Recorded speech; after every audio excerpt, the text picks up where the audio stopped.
Hi Peter, it's Daz here, the fellow that's just finished tuning your beautiful MT-09 SP.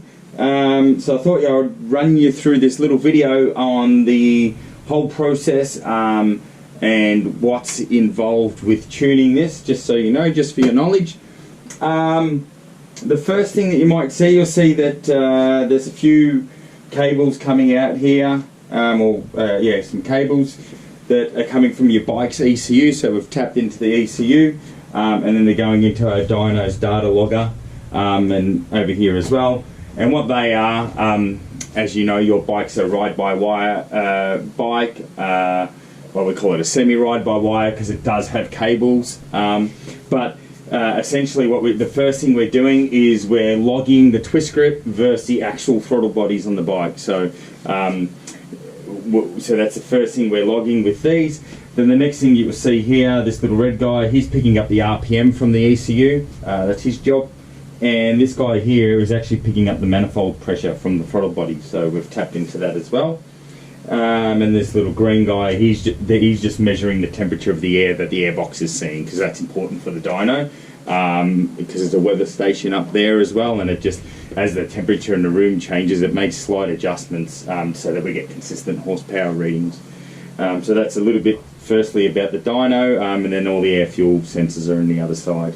With this bike, we've used two sensors. They're just they're after the collector, so we're only really taking one measurement. But the reason we've got two sensors is to make sure that we don't have any rogue information. So the first part, when we do all the base work, is check that the sensors are telling us exactly the same thing, and they are. And then in case they're not, you can see here we've got an array of other sensors, spare ones that we always have. They're always numbered, and we have them on standby just in case one of them starts playing up. We'll then put another one in service and then replace or repair the other one. So that we always do that to make sure that it's always nice and right. That's really important.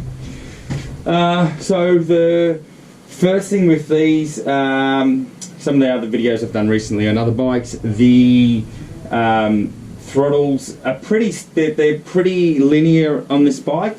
They're in the lower RPM, again, like a lot of bikes these days.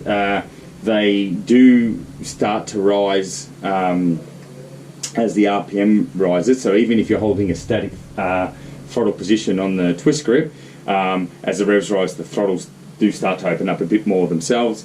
But on this particular bike, it's nowhere near as exaggerated as on other bikes. It's not that bad. It's not as noticeable to ride. Some of the other bikes, like that we've been doing recently, like the European bikes, they continue the whole way through the rev range. They keep the throttles keep opening, whereas on the MT-09, and same with most Yamahas, it does it on the lower RPMs, but once it gets to a certain point, it'll just stay linear. So it's not too bad. The only thing with that is that it can, in the lower RPM in the mid-range, if you're winding on the throttle yourself, so you're not holding static, you're winding it on, and then as the revs are rising, the throttle's opening even more, it can be a little bit abrupt and a little bit jerky, so that will happen there. So, as I said though, then in standard trim, the throttle maps in this aren't too bad. What we have done, we have changed the power modes a little bit. There's still that, in standard trim, A is the most powerful power mode. You have standard, which is in the middle, and B is your slower one. We've kept that the same. So A is still the fastest, standard is the middle guy, and B is the slowest. We've just made them a bit more linear and a bit smoother. So we've just tried to correct that up a little bit. This bike, the MT-09s, they do have quite a long throttle. So we've tried to speed it up a little bit in the A mode, but there are restrictions in this ECU of how far we can go. So we would have liked to go a little bit more, but we can't do that. So if you ever find that it is hard for you to get to 100% throttle, with the tune we've done in it, you would be able to put a little bit of a quick action throttle in it. But if you do that, it's probably best to run it back past us once you've done that, so we can just touch up the throttle maps. But yeah, it could do with being slightly faster, but see how you go once you get it. we've certainly changed it a little bit for you. It should be a fair bit smoother. The other thing we've done is then did a lot of work on the fuel tune, so the fuel tune side of it. These aren't too bad. They're actually not too bad out of the box, but they can be a fair bit better, particularly in the lower RPM and smaller throttle positions. They can be improved quite a lot. While I'm on that, what I'll probably explain to you a little bit as well, just through general interest, is what we do when we tune bikes. So we've done a fair few MT-09s now, so we've already had this stuff developed. But what we've got, you can see a little bit here, the database that we use, that's a little bit of our IP, so we won't show any detail on that. But essentially what we do is, when we have the first one of a model, is we run through a whole bunch of procedures and checks on the dyno.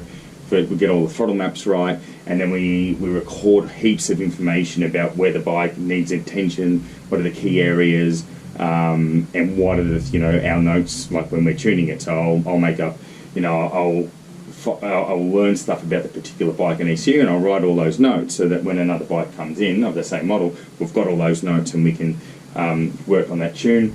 So as I said, we've done a fair few of these, so even though this is the SP, it's the way the ECU works is still extremely similar to the other models. Where this bike does need quite a bit of attention is around the 10 to 20% throttle mark, and it's really gentle throttles. The air-fuel ratio can be quite inconsistent. It can be like, as you go to roll it on, it's jumping up and down all over the place. So that's where, probably on the dyno, we probably spend about 60% of the time in that little area just to get that right. That's the most time-consuming part of tuning one of these. They are particular in that area, but we've got it bloody beautiful. So that's really, really nice. We have made a bit more peak power, not huge. I think we made about just under 3 peak power at the wheel. However, we made substantial gains all the way through the mid-range, and it will feel like a lot more than that.